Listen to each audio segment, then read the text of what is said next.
All right, a late night wrap-up show because of some big news involving San Diego State and others in the Mountain West Conference. Reportedly, and this is now on good sourcing, and we have this as well, reportedly San Diego State, Boise State, Colorado State, Fresno State will join Oregon State and Washington State in a reconstituted Pac-12. Now, this is normally just the Aztec wrap-up show with John Schaefer, but look who I brought along for the ride. He's currently muted, but Jim Russell is here for the next 15 minutes or so, even though his wife is probably going to kill me. It looks like you're frozen to me, by the way. Jim, are you frozen? Or am I frozen? What is happening here? Is Jim here? Can you guys see me? Are we live right now? Well, I don't know what happened to Jim. Jim, get in here. Sorry. You're an idiot. Welcome to my life, guys. Okay, Jim's going to be here for the next 15 minutes, and then darn it, Trip NBC7 is going to swing by for about 15 minutes or so as well. Jim, we were just talking about this doing our Padres wrap-up show, and by the way, if you haven't subscribed to that, please do that. But kind of unexpected timing, right? I mean, we've been talking about realignment in San Diego State for 2 years, ever since USC and UCLA. We know the Pac-12 had its moment last August where the schools kind of departed and left Oregon State and Washington State in limbo, and now looks like the Pac-12 is getting aggressive and going to restart this league for 2026.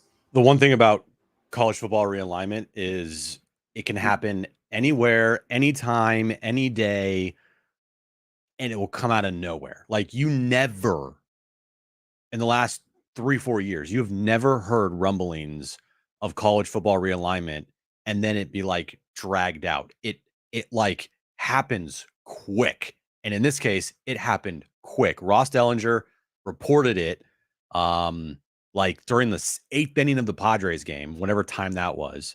And then within a couple hours, John Canzano confirmed that tomorrow morning at 6 a.m., there will be an announcement from the Pac-12 and all the respected schools that will be joining this newly formed Pac-12, that in 2026, they will be the next Power 5 conference in, or well, I guess there'd be 6 now, right? But they're called Power 5 still, but well, they will be it went from 5 to kind of 4 without the Pac-12. So now it's back to 5, and in 2026, the big question is, will it technically be a power league? Well, I think that's what I read in the article from Ross Dellenger, that for the 2 years leading up to 2026, you will have, things have to happen, right? There's a lot of discussions that have happened, but with the Pac-12 basically like going away, except for Oregon State and Washington State, that gave the group of 5 schools a spot in the college football playoff, right? And now with the Pac-12 coming back 2026, then you essentially would have the 5 automatic bids plus could be the 5th spot, right? Because this is going to be the best league of the other leagues out there in FBS football. Correct. I think the whole point, I think that's a really good point. I think the whole point of this is somebody wants to emerge as the 5th league, because to your point, you got 5 automatic spots in the expanded college football playoff. Now the playoff could change in 2026, the way the teams are chosen. But there's 4 leagues that right now, ACC, right, Big 12, and then of course the Big 10, the SEC. But that 5th league, like maybe one year it's been the American, another year it could be a Sun Belt champion.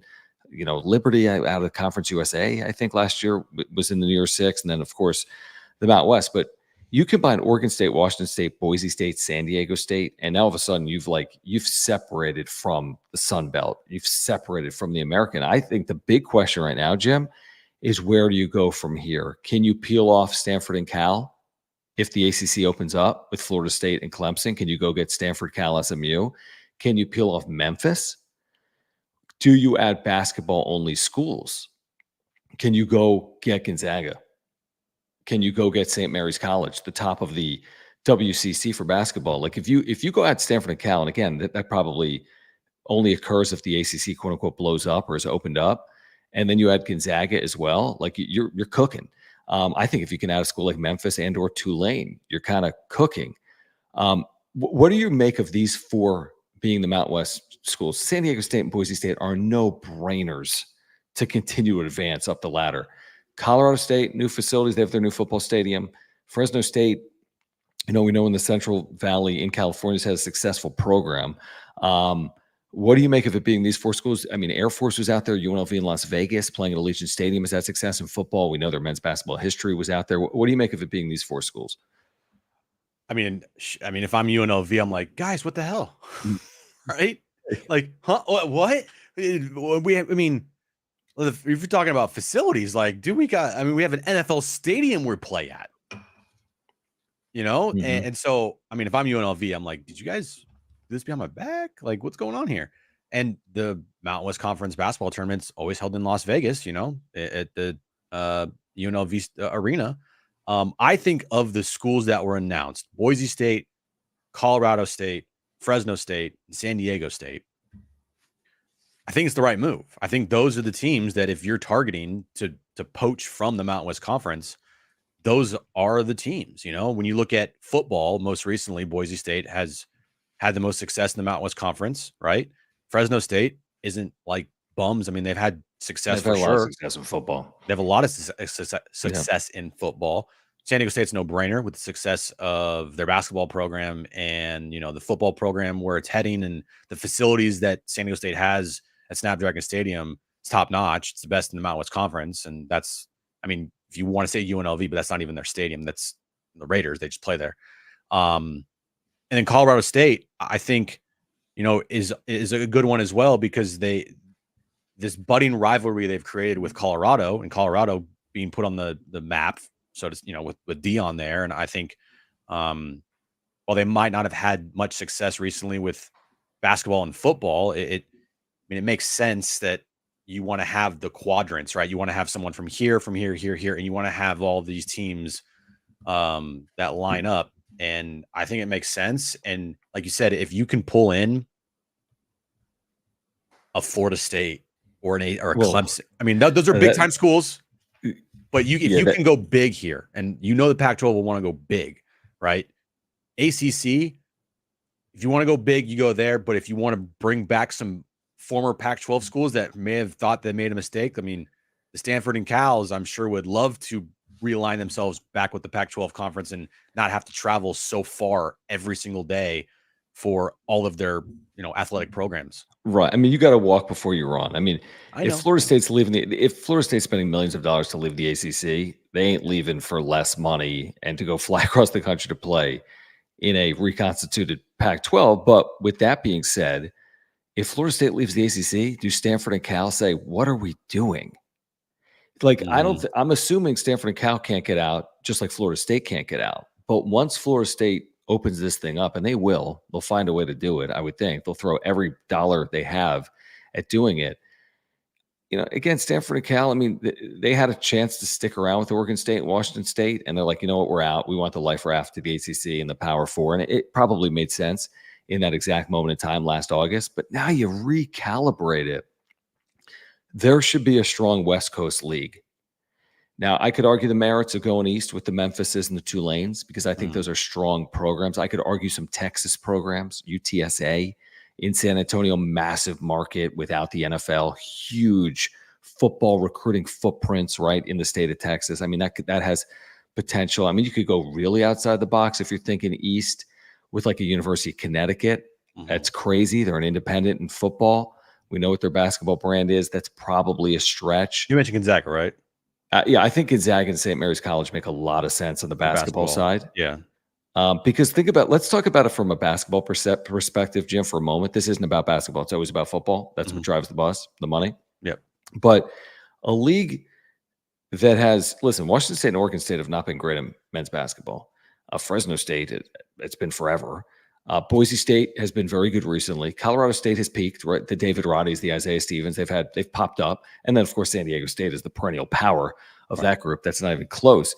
If you could get Gonzaga home and home every year with schools like San Diego State, St. Mary's home and home every single year. Oh my God. Add Memphis, a legit, quasi blue blood of the last 30 years that invests heavily, and they're good in football as well. Like, again, now you're starting to really put something together. This is well thought out for them to strike like this. Like in the middle of the night. Yeah. And they're thinking about their media deal coming up, getting in front of the Mountain West next media deal. I mean, this is really cut off the Mountain West at its knees. And that's a whole nother conversation. How does the Mountain West backfill? Not that we're overly concerned right now. We've had Gloria Navarro's on our station a bunch, and we've We talked just to had her her on. Did we ever this week or last? last Friday. Last week. Yeah. And she was just at Snapdragon Stadium. Probably We had her. She was in the booth with. She was on our pregame show at 5:45 on Saturday. Now, from the Mountain West Conference perspective, like, this is a disaster, no doubt about it. I got some money to play with. But here's the thing: like, reports are that the Mountain West Conference, with the departures of these 4 schools, are going to get upwards of $111 million for the conference.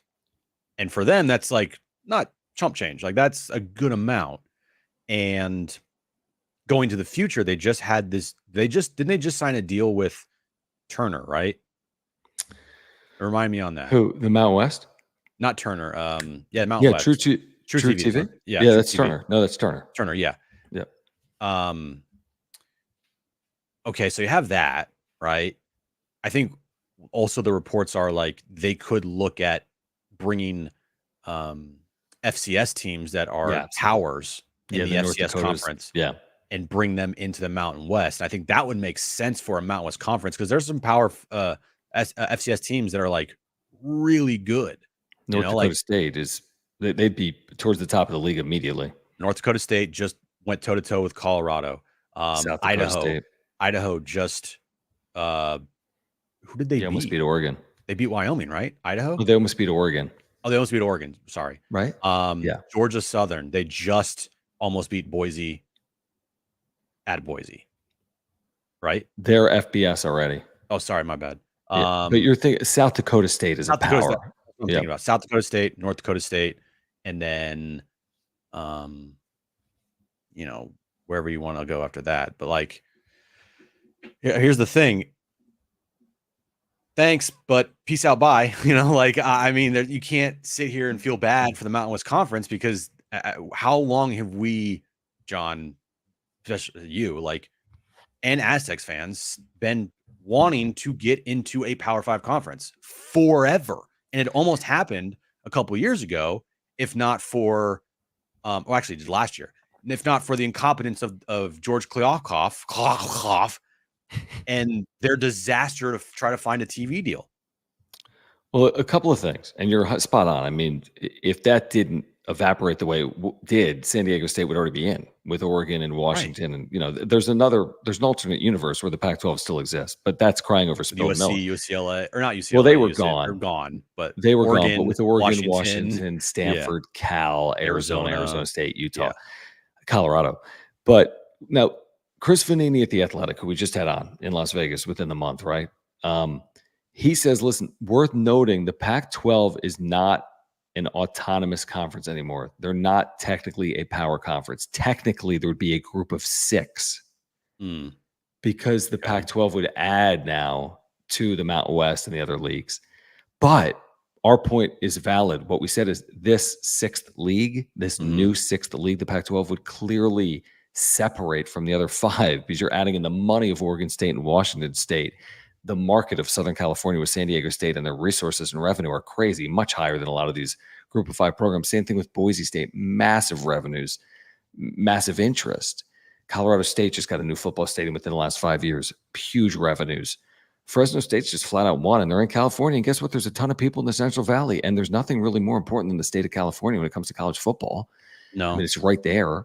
Yeah. There's so many people. 1/8 of the people in this country live in the state of California. So it makes a lot of sense. Now you got to finish it off. The question is, how do they finish it off? And how much of like a beauty pageant does this become? Now that they've made this move, are you getting calls next day for the Pac-12? Hey, we're Tulane. Hey, we're Memphis. What's it take to get us over the, what's it take to get, we want in? Oh my God. This is now this is the Titanic sank with the Pac-12. These are the lifeboats with Oregon State and Washington State. And people have come to rescue, and now you're like, hey, who else is out there that needs rescuing, type of thing, right? Like, all the boats are sank. Oregon State, Washington State, they got the help first. They picked up, or they found the schools that they needed, and now it's like you said, hey, over here, hello. I think they have, and to that point, I think they've got a lot of things working in their favor. The ACC thing's a mess. Now, the ACC is much better situated today than this Pac-6 because they got Florida State and Clemson and North Carolina. I mean, massive brands. Yeah. But these programs don't want in because the revenue gaps are growing between the Big Ten, SEC, and the ACC. So these schools are trying to blow it up. And once it's blown up, at that point, it's everyone for themselves. And if this aggressive Pac-6 can go get the Stanford, Cal, SMUs of the world, as you I mean, now all of a sudden it's like you're stronger than the ACC. ACC doesn't have Florida State, doesn't have Clemson, doesn't have SMU, doesn't have Stanford, doesn't have Cal. Doesn't even exist once they start losing 5, 6, 7 schools. So here's what I would say from a San Diego State perspective, Jim. This gets them closer to the end goal than they were in the Mountain West. It doesn't get them to the Pac-12 with Oregon and Washington of a year ago, but it also gets them away. And this is with all due respect. This is just how the business works. You want to be with like-minded institutions. Do you want to play Utah State, Wyoming in athletics, or do you want to play Boise State and Fresno State and Oregon State and Washington State? It's just, I think it's getting you closer to where you ultimately think you belong in this, landscape of college athletics. 100%. Like it's been the conversation forever around here. Like, playing certain schools in the Mountain West Conference hurts you, like basketball, right? And because of like net rankings and advanced rating, like it hurts you if you go and play certain teams in your conference in basketball. In football, you gain nothing like by doing this. Like it's just, you want to play better opponents all the time. And what do fans say? Like, get a better schedule. I think the schedule this year for San Diego State's like really good, actually. Like they play, 3 former, I guess, current, Cal, Washington State, Oregon State, Boise State's on the schedule. Like a good schedule this year. We know Nevada was crying about it. And so, yeah, I mean, the thing that fans have complained about a lot is get a better schedule. This is ridiculous. I mean, you're charging through the roof for games against Air Force or Utah State. Like, what? Now you have, Fresno State, San Diego State, old oil can, get that thing going every year. Every year. Yep. Okay.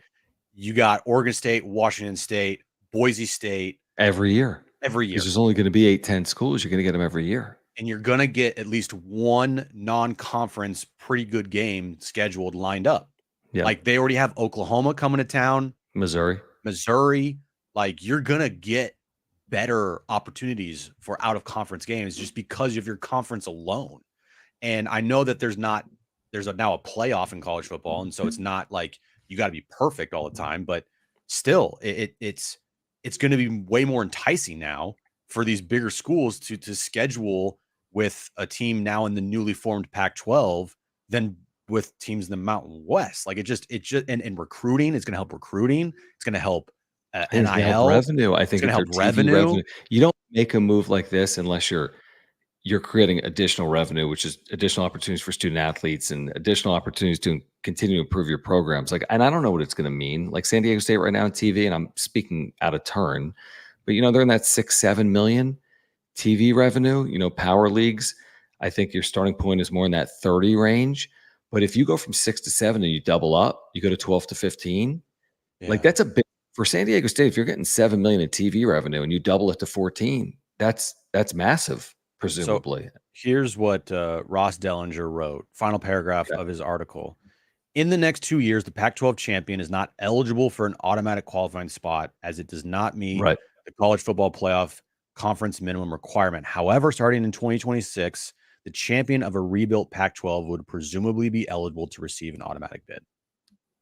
That's presumably be eligible to receive an automatic bid. Yes. Right. So that's everything, dude. Yeah, but eligible, again, that means you're going to have to go beat out the American champion and the Sun Belt champion, but these leagues have been ripped apart. Yeah. All of a sudden, you got the best league. I mean, what other group of 5 league has Boise State? And Washington State and Oregon State have Power 5 revenues because they've been in Power 5 leagues for forever. So, I mean, I think it's, listen, is it I need to be honest with the viewers. I mean, is it the same win as getting into a league with Oregon and Washington? Of course it isn't. But is it a win? And Darnay Tripp is backstage. You want to go 3-man here? Darnay probably doesn't want to deal with all three of us. Look at this. Darnay, man. Thank you for hopping on. Darnay Trip NBC7. You're just coming off the news, right? Just got off TV. How was that? Yeah, it was great. Very exciting. It's fun. You know, we usually have like the Padres highlights this time of year, and that's usually what we're talking about at 11. And that's typically kind of buttoned up, you know, an hour or two, couple hours before I go on. And so to have like some late breaking developing news has been kind of fun. So let me ask you this, because you're on top of this stuff and you've covered it. What's your reaction?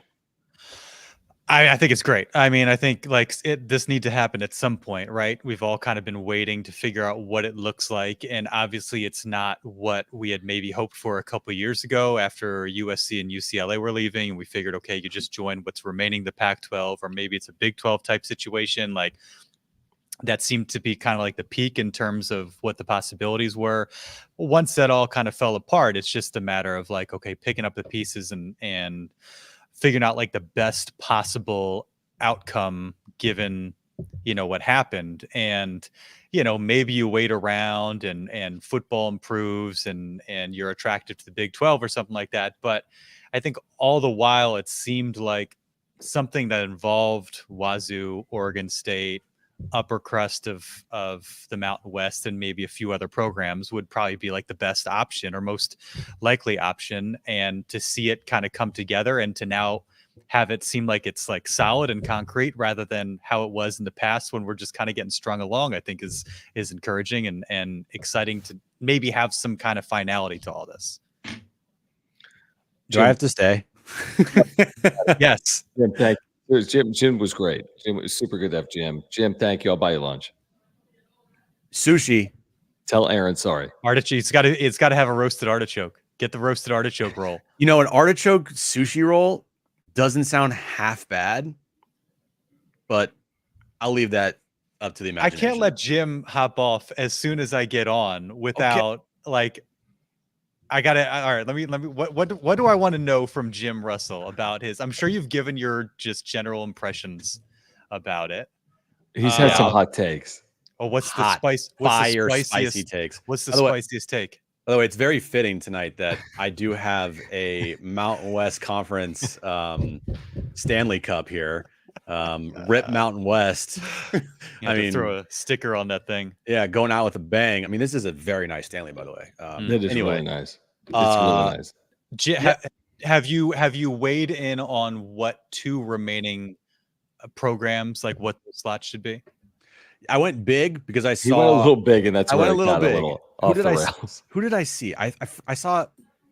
Oh man, who did I see on Twitter? I forget his name. I'm blanking. Anyway, he was joking. I know, but I thought of it. I'm like, oh, okay. I went big, darn it. I went Florida State and Clemson.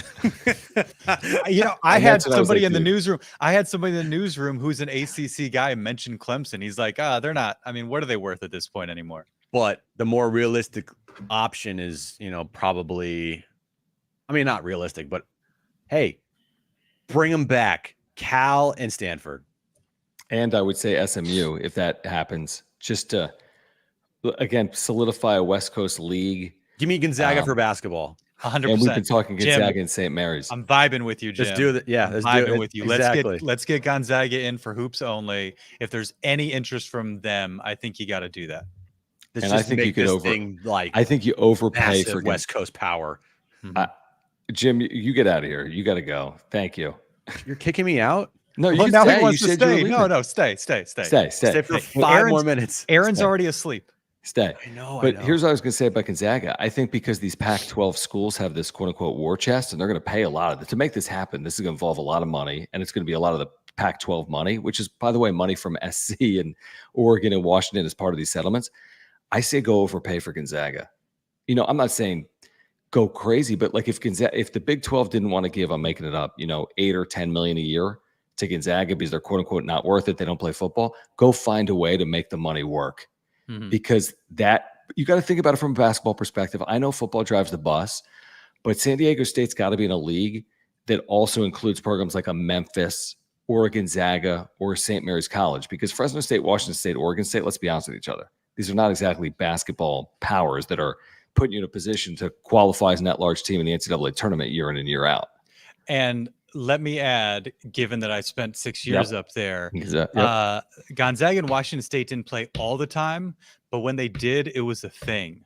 Like there were packed, and when I was there were some lean years for Washington State, but if Gonzaga went to Pullman at one point and it was packed, as you would expect. Actually, a couple times when I was up there and it was packed.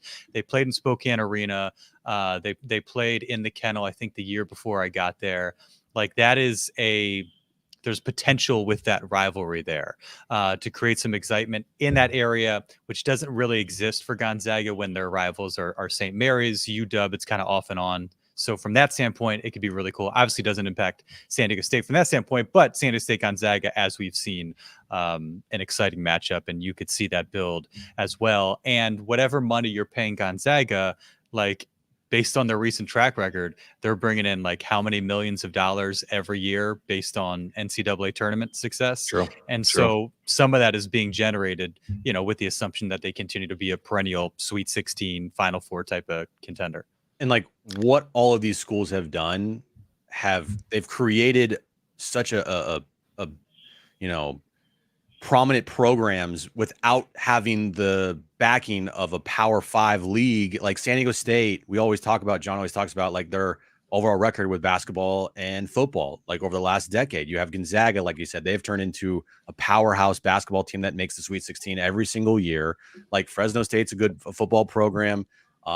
Boise State, what they've done over the last decade plus as a football program has been great.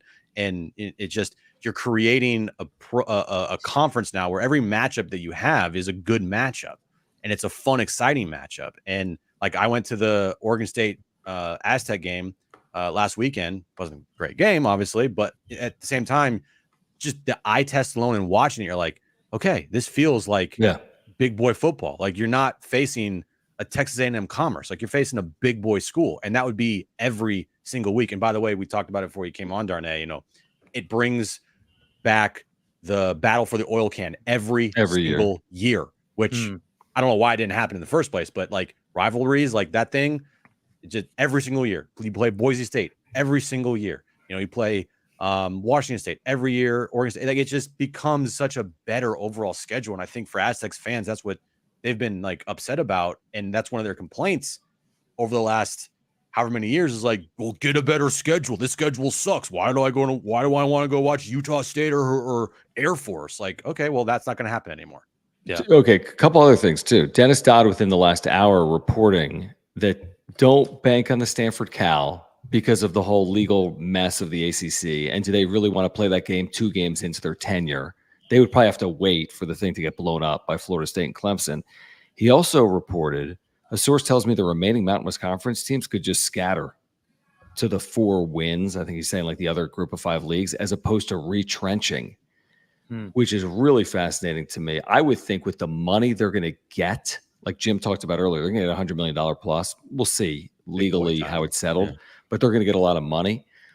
So could you go get the North Dakota States and the South Dakota States? That's a whole nother conversation. But the other thing is that Brian Fisher reported, I think he's at The Athletic, was the Pac-12, by doing this now, guys, goes in front of the Mountain West for its next TV deal. So they can get in front of the CWs and the CBSs and the Foxes, right? Like basically in front of the Mountain West. And Darnay, like I'd be curious to get your thoughts on this. Like, I don't know what San Diego State gets TV revenue wise. Whatever, 6, 7 per year.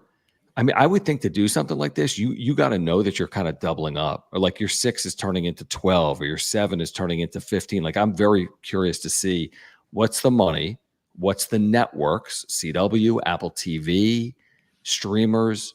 Like, it's going to be interesting to see how they put this thing together. Biggest Aztec fan in the building, Brooks, is a season ticket holder. Told him I was on the wrap-up show with you guys, and he walks by with his phone on the wrap-up show. That's awesome. waving goodbye. Subscribe. I'm still trying to figure out what Brooks's Twitter handle is. He won't tell me what it is. It's a did you see this pretzel? Did you see the statement from Gloria Nevarez? No, I have not seen that statement. Can you provide it to us? From Brett McMurphy, this is Gloria Navarez, Mountain West Commissioner. The Mountain West Conference is aware of media reports regarding the potential departure of several of our members, and we will have more to say in the days ahead. All members will be held to the conference bylaws and policies should they elect to depart. The requirements of the scheduling agreement will apply to the Pac-12 should they admit Mountain West members. I'm going to need a second to process that. Our board of directors is meeting to determine our next steps. The Mountain West has a proud 25-year history. Will continue to thrive in the years ahead. Okay, the requirements of the scheduling agreement will apply to the Pac-12 should they admit Mountain West members. I wonder if that means, does that mean like San Diego State is supposed to play, I want to say like on the Palouse next year at Washington State? Does that? So are they saying they need to fulfill those scheduling requirements?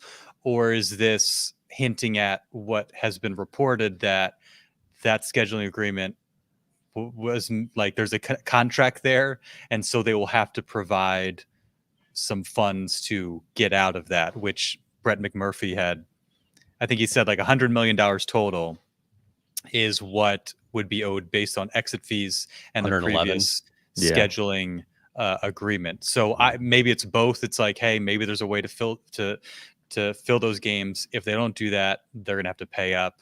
And certainly, like, all members will be held to the conference bylaws and policies should they elect to depart. There's your $17 million per school. Hear me out. Like, we're talking about this 100 million, guys. I just thought about this, and I've heard this happen before with the Pac-12. You owe all this money to the league if the league exists. If the league goes up and poof, and Wyoming goes, I'm making it up, goes to Conference USA, and New Mexico goes yada, yada, yada, there's no league. Now, well, that's likely.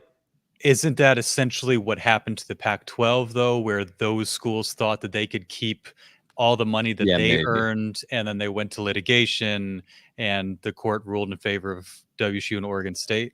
And so that's why they have this. They had exit, but they didn't have exit fees, right, in the Pac-12? It might not have been exit fees, as much as it was, but I'm just thinking, and also consider this: every move in the history of college football realignment. Like, think about Texas, Oklahoma. They were supposed to pay, I'm making up, like 150 million, but they ended up settling on like 75.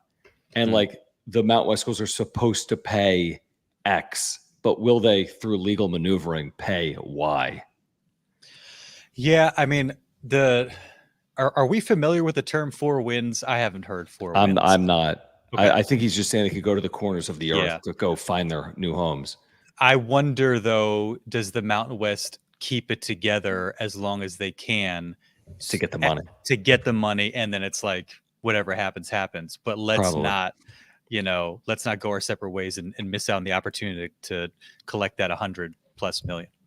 True, but if you're gonna have wandering eyes if you're UNLV, and I'm making up the American calls, because what are you sticking around for if there's another better opportunity, I guess. Yeah. You want to play with South Dakota State, or you want to play, I'm making it up, Tulane? I don't know.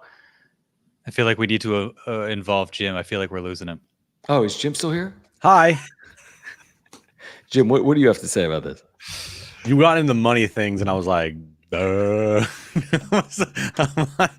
like, what are you talking about?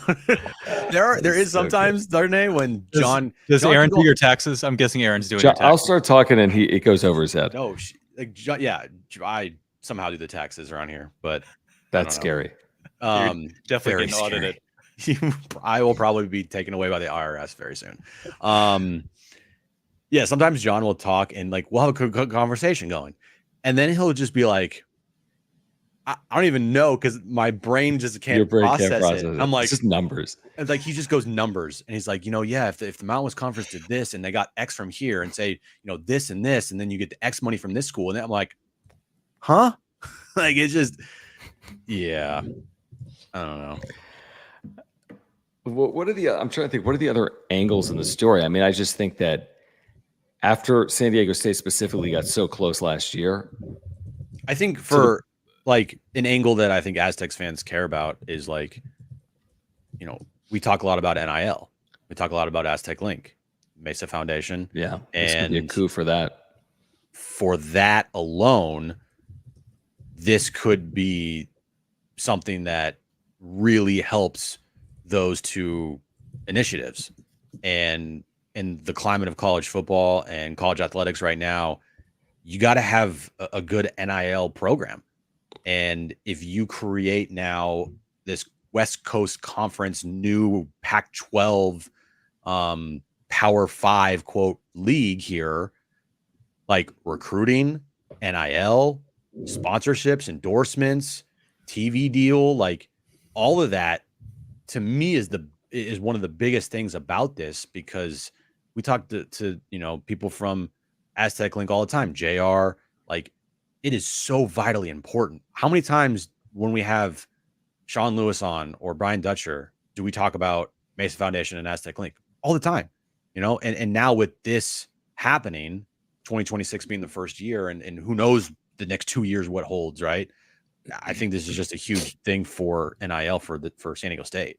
Well, and getting back to the question, John, you asked me before I read Gloria Navarro's statement, and along the lines of what you had to say, Jim, there was a line, I believe it was in Ross Dellenger's piece, basically saying like the media rights deal is expected to be worth more than the current or future Mountain West Conference deal. But he also said something like there's also like the equity that comes with having like the Pac-12 brand. Yeah. And you mentioned sponsorships, all that sort of thing. I mean, these things are far more complex than any of us, I think, can understand. But there's probably a windfall that comes from all of that the Aztecs probably don't get just from remaining in the Mountain West Conference. And so what does that look like, kind of replenishing a brand that certainly isn't what it was, a couple years ago, but, is now kind of the premier West Coast brand in college athletics.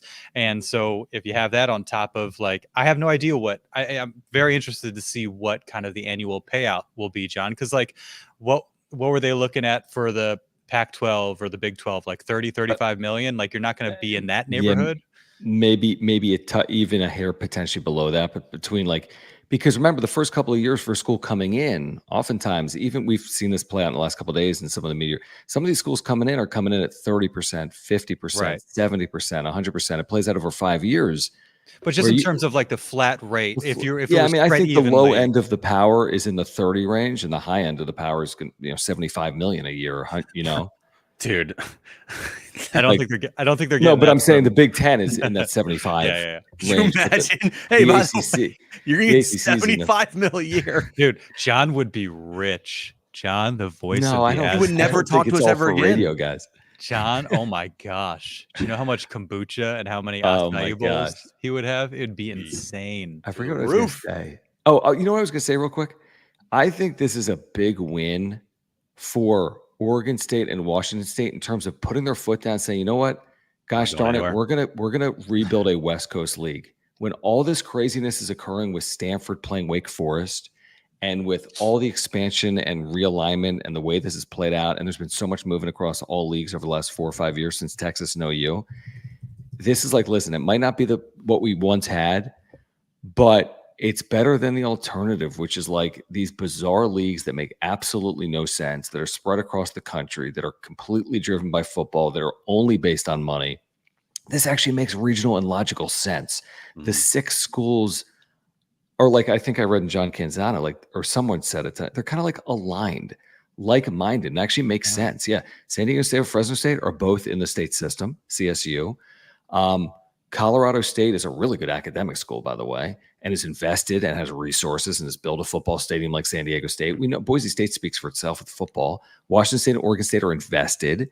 They're in smaller towns, which some of these schools also would be. And is Washington State and Oregon State more like Boise State or like USC? The answer is Boise State.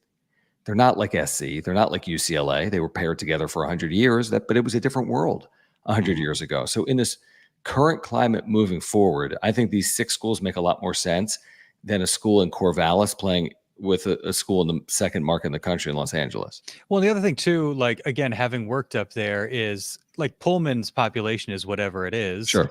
But it's part of the Spokane TV market. And it's also kind of an extension of the Seattle market as well, because you have the, graduate, footprint in Seattle. I mean, every year when the Apple Cup rolled around, or when the Aztecs are doing well, you'd see reporters from Seattle TV stations. And so, it's to just kind of classify it as, well, there's only, X amount of people in Pullman or Corvallis. Like, the footprint is bigger than that. The exposure, the media coverage is bigger than that, and so that all has its benefits. I was looking at the ACC, so it was 30 per year, and that deal with ESPN expires in 2036. Yeah. You know, going back to what Dennis Dodd had to say, you know, maybe not in the first 2 years, but like, how do the next few years go for Cal and Stanford? And, you know, 2036 is a long ways away, but maybe at some point between now and then they decide like, hey, this isn't sustainable. We want less travel. We want, you know, rivalries and opponents that are on the West Coast. You know, what happens from that standpoint? And those, you know, especially Stanford, like these are schools that excel in the Olympic sports as well. So that might play into their decision making as well. It might not just be strictly football and basketball. But, you know, if not the next 2 years, I would be curious if either of those schools are kind of in play based on how their ACC experience goes. And, you know, going to the Pac-12 like media day in Las Vegas when we were there, John, it didn't it feel like you said, like, you know, these two schools they're sticking together and they're going to try to figure something out here. They're not just going to be like, But you're saying Wazoo and OSU. Yeah. You know, Yeah.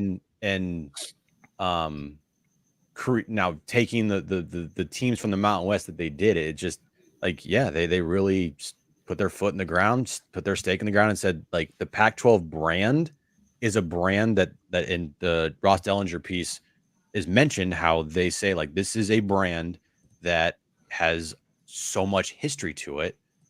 Why are we just going to give up on trying to save that brand?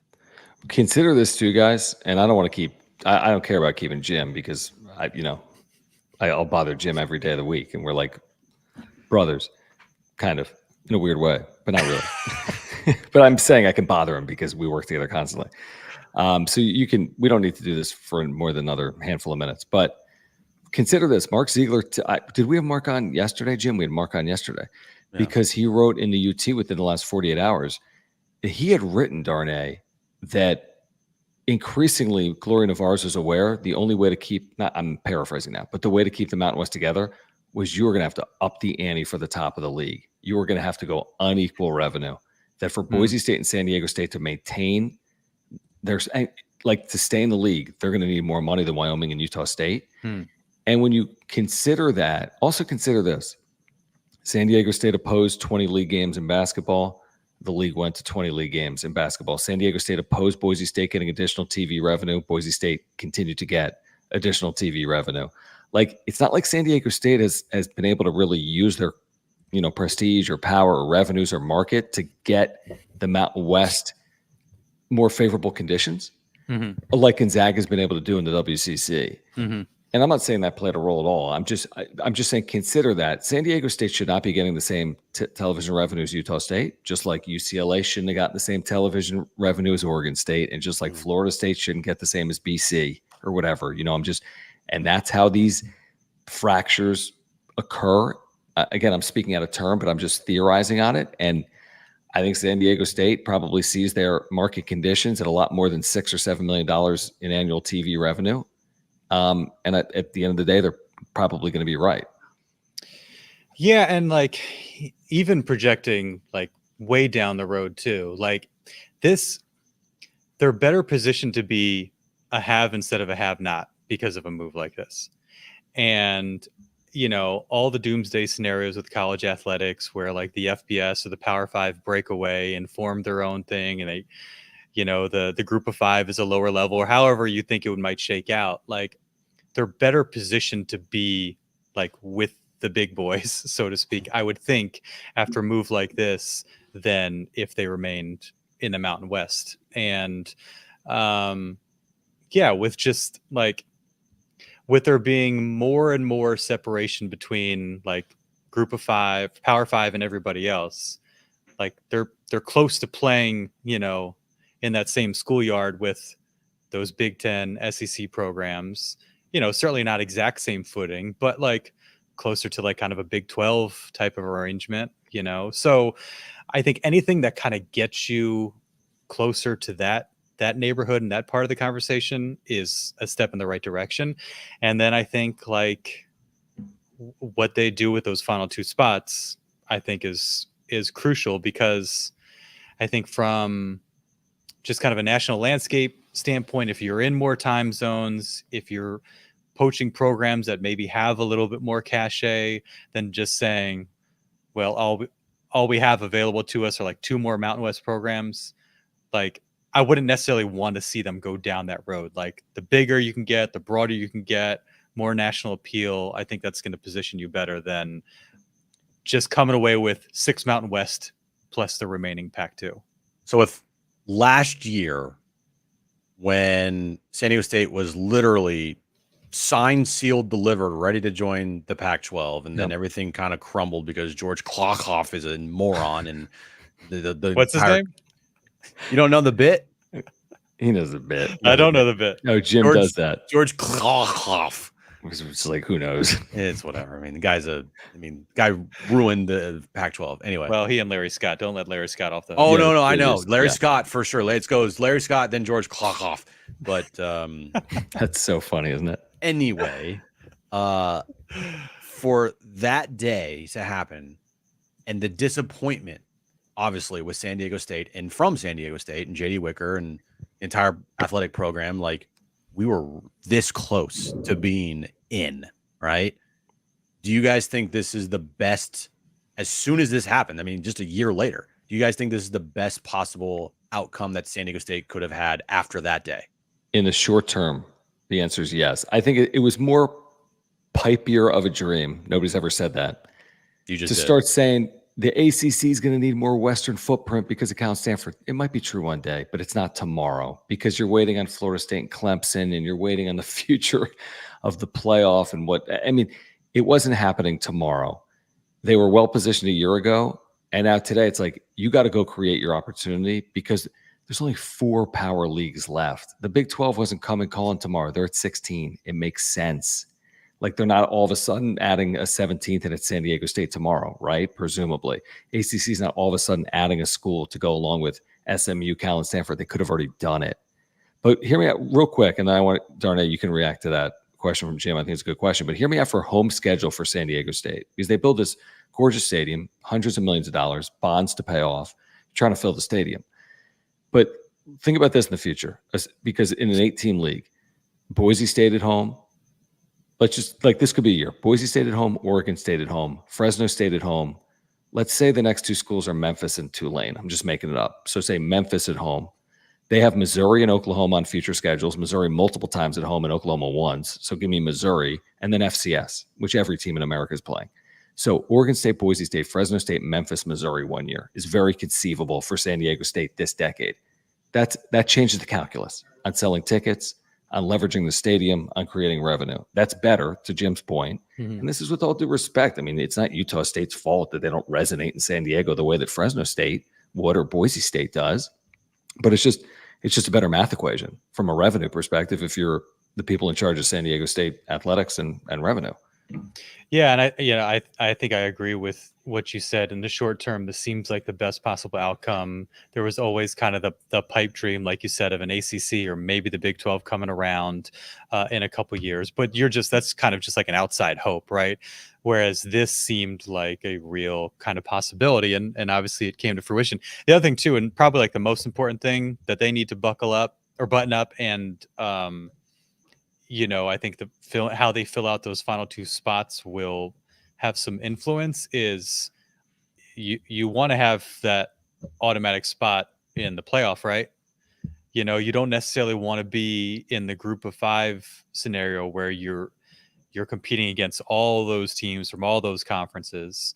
What's the whole point of this, right? Like, the whole point of recreating the Pac-12 is to have that automatic bid, right? And I don't think it's automatic, though. Or the point of it is to get to there, right? Is to get that like you're locked in that your conference champion is playing in the playoff, just like it is with the SEC, the Big 10, ACC, Big 12. But look, Chris Vanini reported that they've already been stripped of that A5, which is synonymous with P5 status.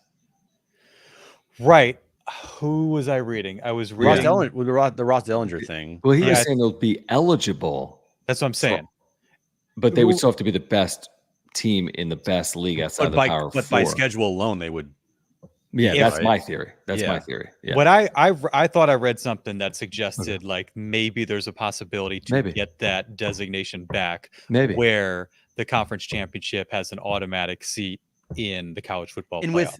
with the schedule you just ripped off there, John, what other non-Power 5 conference Yeah. is beating that?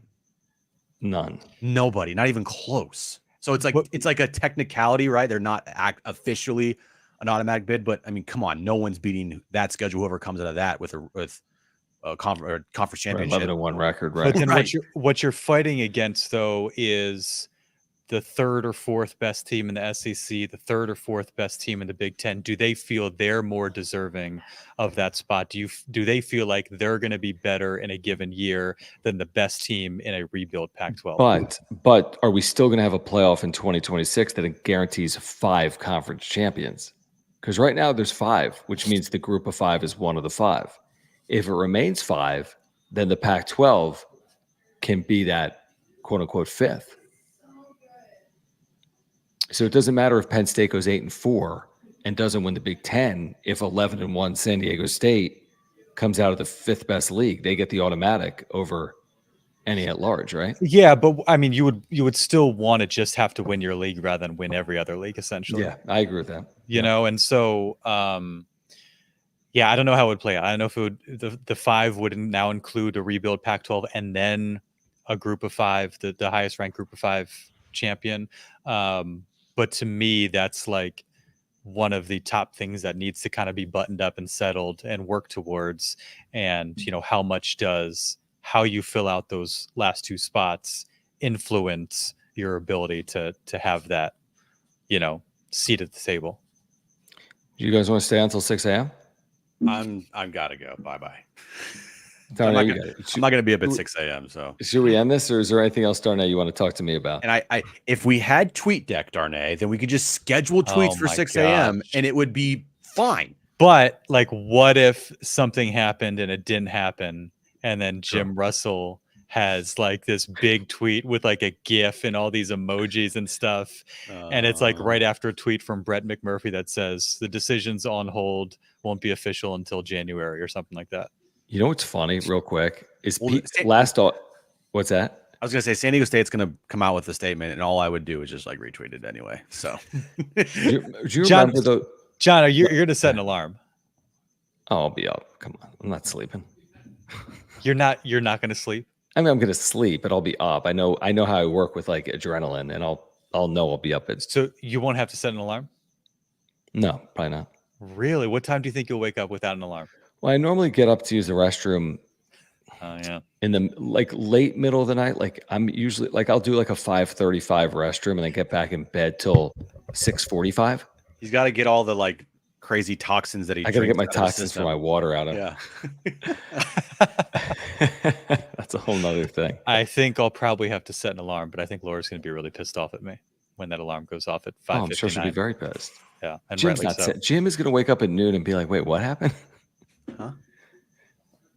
I mean, I'm fascinated. I will say this: I'm fascinated to hear what they do say. I think at 6 a.m. you're talking press releases, but when the commissioner of the Pac-12, Teresa Gould, at some point speaks, presumably tomorrow. By the way, they have a massive weekend, the Pac-12, and this to me is like a kicking off of it because Oregon plays Oregon State, Washington plays Washington State.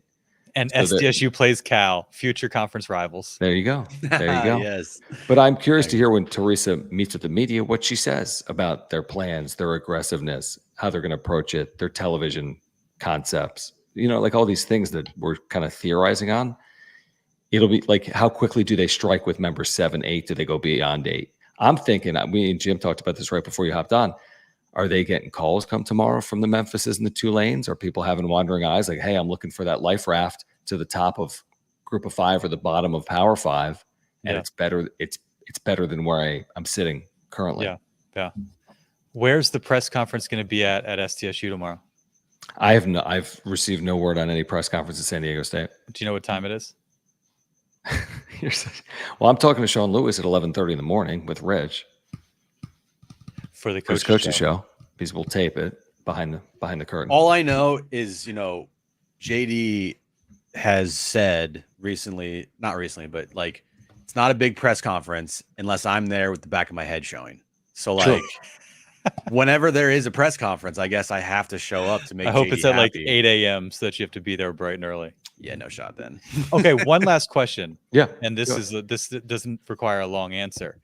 Maybe it's because my head's just been in Padres world, but I didn't see this coming. Like, did you have any inkling that this was like going to come together at any point soon? I mean, Ziegler did the piece with JD Wicker, but I didn't have any thoughts or inclination that this was going to come anytime soon. I've been there 3 times a week for the last 5 weeks, and no.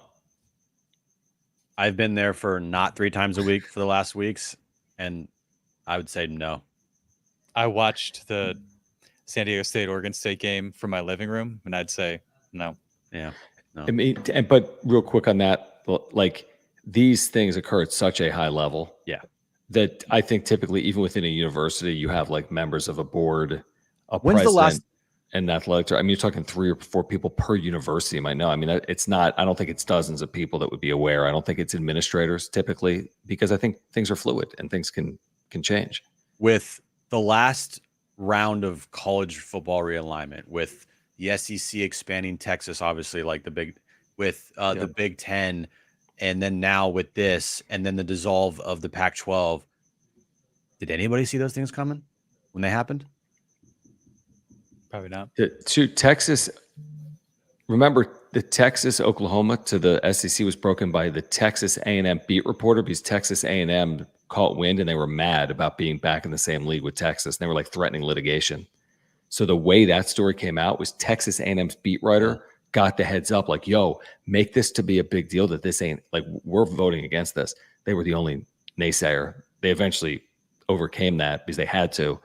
But that's how that got out. And then USC, UCLA was honestly, to me, that's one of the, to me, because we're based in the West, that to me is a bigger story than Texas, Oklahoma. It's probably not, but to me it was. The John Wilner tweet I thought was incredibly impactful, especially like for San Diego State. He's like, whatever he said that day, like the world's going to change. And then they tweeted USC and UCLA to the Big Ten. I mean, at the time, that's pretty earth shattering. Big Ten, a Midwest-based league for 125 years.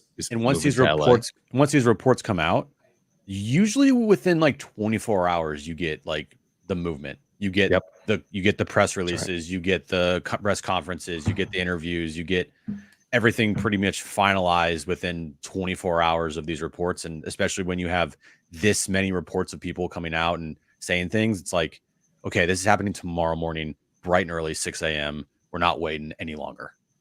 I just want to be the voice of the people here. We've got like dozens upon dozens of comments that we haven't gotten to on this show. Oh, you want to get some comments? I feel like you got all these people that are chatting it up, and we're just a bunch of like blowhards on here, like going on and on and on.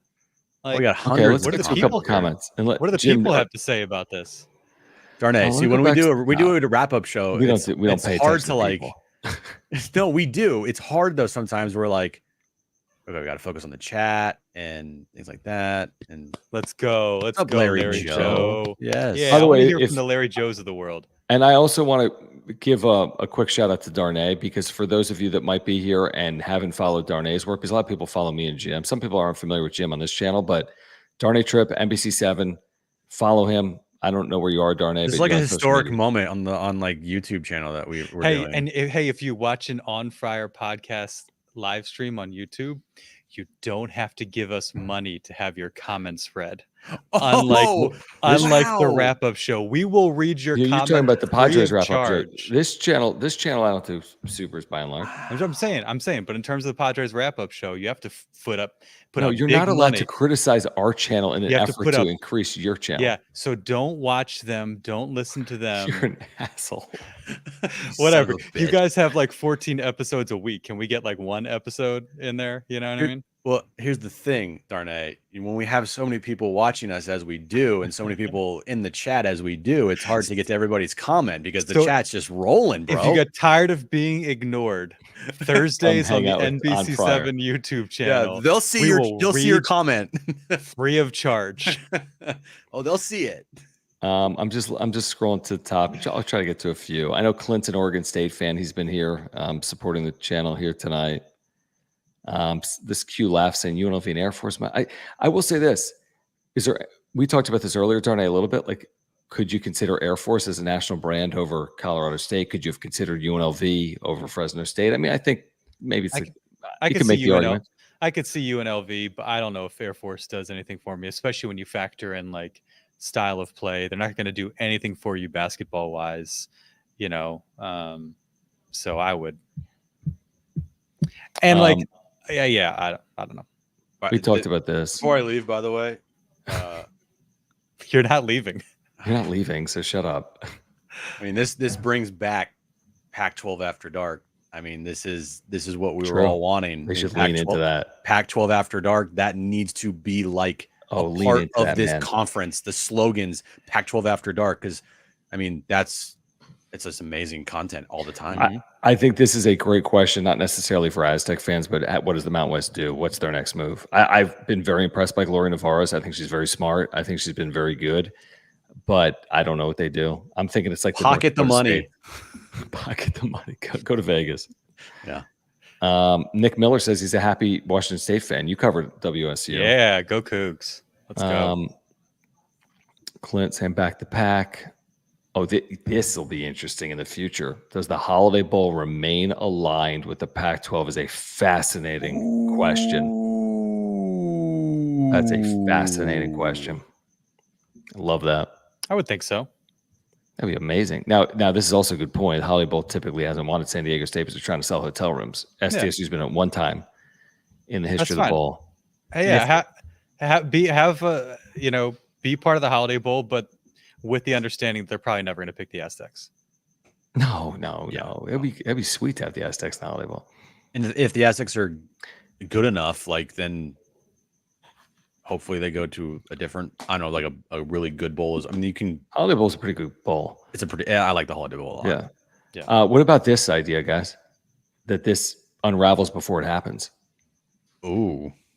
Can we not? Don't do that. Agree.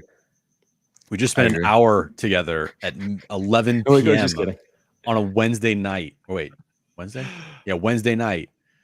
For this to all of a sudden dissolve and then they get their call to the Big 10 or the 8, like, no. Big 12, like, no. You know what's interesting? And I'm looking at the chat right now. There's very few, there's been very little trolling, if anything, on like the idea of what they're trying to accomplish here. Like these are people that are interested in what we're talking about. Good showing for this late at night, by the way. How many people are watching? I can't see. We had like 120. Yeah, we had like a steady of like 130, 140 Whoa. people. Yeah. Nice. What about the Pac-12 tourney at the Intuit Dome in LA? No, I don't think LA is going to really be a central focus of the league. Yeah, I'm that'd trying be a to little think. bit weird. I think I say stick with Vegas. Yeah, T-Mobile. Although it's a good point. If you're not have a team in Vegas, do you go to like, I don't even know, where do you go? Northern California? If you get the Bay Area schools, you go to where do the Warriors play? Oh, the road, whatever. Or That's go to called. like Golden One or something like that. Sacramento. Well, Sacramento, but Golden State or Warriors in San Francisco. Get Gonzaga in the league and tell them every third year it's in Seattle. Get San Diego State in the league every third year it's in Los Angeles. You know what I mean? Like rotate it around. Yeah, that's what I would say. I'm just scrolling through here real quick. I could go for a ballpark pretzel right now. Oh my gosh. Mm-hmm. Oh gosh. There was this. This before my time. I could go for a Wawa pretzel right now. Oh, you were in San Diego for this, weren't you, Jim? Don't do it to me, Jim. John didn't even like. I get it. The Wawa pretzel. I got it. Philly. He's focused on. John is like. I don't care. Hyper focused on something else when he doesn't care about Wawa pretzels. I remember when BSU San Diego State announced they were. Do you remember that? Joining the you were in San Diego at the time. They announced it like Times Square. Yeah, but here's the thing. It was like 2011. Yeah, I didn't start until like 2014, and when I started, I didn't care that much about college athletics. Right, I know. I forced that on you. And I think that'll basically do it, Darnay. Let me see.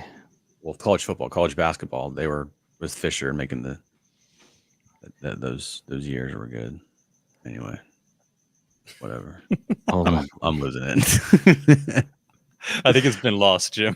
It's lost. I'm kind of we're done. I think they're done with the Mountain West editions. Andrew's saying add UNLV, New Mexico. That'd be bolstering hoops. But to Darnay's point, you probably don't want to just add Mountain West to the Pac-12 because people would just call it the Mountain West. So you're going to need to spread it around a little Mountain bit. West 2.0. You don't want to have that like image of your conference now. You want to pick the best teams, and then you add from another conference, like John said, Memphis or whatever, and you have that like strengthen your conference instead of just picking off. But I said to start the show, like UNLV is like sitting there saying, "What the F?" Like what?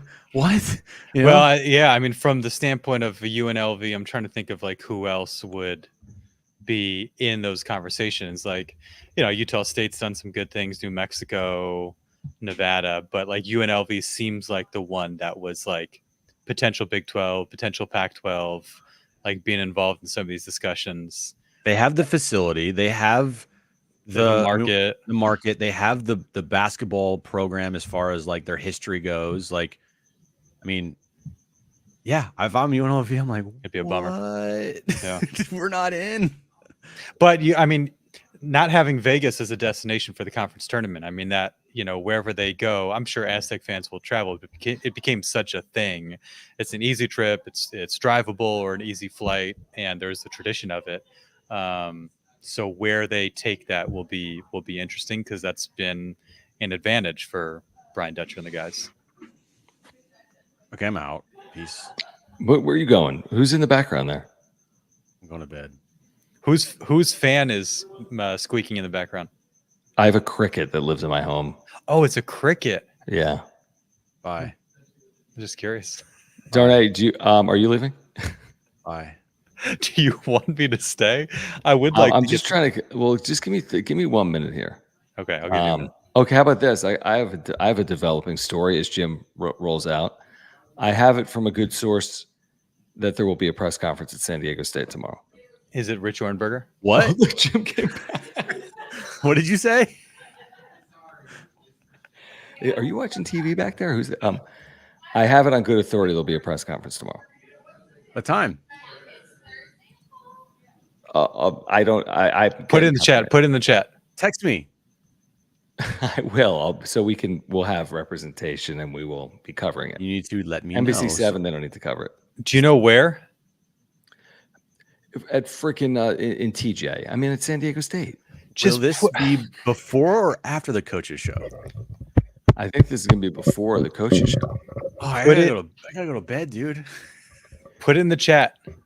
I'm gonna be like dead, man. You will. No, Jim, you're gonna be fine. It's not at 6 a.m. It's not. There's no 6 a.m. press conference. What about 10 a.m.? I figured it out. Jim might be right. Is it a lot of things are happening at 10 a.m. Are you going to text it to us or what? I just let's just say this. We're efforting. I'm not going to say it on the stream. I just said it on the stream. Jim just said it. I think I can say, okay. There's going to be a press conference tomorrow morning. Did you say 10? 10 a.m. Where? Between the numbers 9 and 11. Yes. Wait, whoa. On the campus of San Diego State University, presumably. So presumably in where should fans center? Where should fans show up to participate in this event? I'm going to say the Jam Center. I don't think it's over the public. John's not going to get that sweet pay bump from the new Pac-12 because he's going to get fired for sharing confidential information. Exactly. I'm going to guess, John, that it is. I figured the place is called, but it was the press conference that. Oh, that was also for the Final Four. Final Four. That's when JD made fun of the back of your head, right? Because this ain't gonna be a small one. I mean, right? I mean, we're gonna have everyone there. It's not gonna be small at all. So Jam Center probably out. Well, why would it be Jam Center? Why would it be in the basketball or not the Jam Center? The freaking Fowler Center, sorry. I think Fowler's a possibility, or maybe like you said, that alumni hall. Right next to Fowler. Alumni Hall. I'm gonna go with Alumni Hall, 10 a.m. Darnay. That's my final answer. Whatever it's called. All right. So you got some news here that you're not getting elsewhere. You too. Jim came back. I love that. It's so good. All right. By the way, guys, if you're here right now live, please subscribe. We've got year-round content for Aztec fans, and we'll be covering the story. It's 12:30. My wife's Have I been murdered. on? I've been on with you for 50 minutes. I've been on with him Yeah. for an hour, dude. We just I know, did you've been an on with me hour for 2 wrap-up hours. show. I should And be we did asleep. And we did a 3-hour show. You And all we should were be at asleep. and we were at oh my god. Oh, we were at Tomul today. Oh my! Eating right. the what was that burger called? It's called the Let me see a Slam picture. Diego burger, dude. It was Tony Gwynn Sports Pub in the Hummel Casino. Oh, so good. That place is legit. Their food was It really was a good. burger with an onion ring, bacon, lettuce, tomato, pickles, aioli sauce, ketchup, and then an egg that like you squished it together on a brioche bun and like the egg just oozed all over it. The sound you made about that burger sounded like you were pronouncing the last name of the former Pac-12 commissioner. George. Hey, at least I can say his Ooh. name again. It's been a while. George. All right, we're out of here. Please subscribe here on content for Aztec fans. Darnay, thank you. Jim, thank you. I'm John. This has been the Give me wrap-up sushi. show. We'll see you tomorrow. You don't have to pay us, and we'll read Wait, your hold- comments. Actually, real quick, we're efforting for JD Wicker tomorrow on John and Jim. San Diego Sports 760. I'm sure Darnay will have some stuff on NBC 7 from San Diego State tomorrow as well. So check us out. San Diego Sports 760, NBC 7. Be there tomorrow. We've got you covered. Thanks, guys. Bye-bye. Wait, you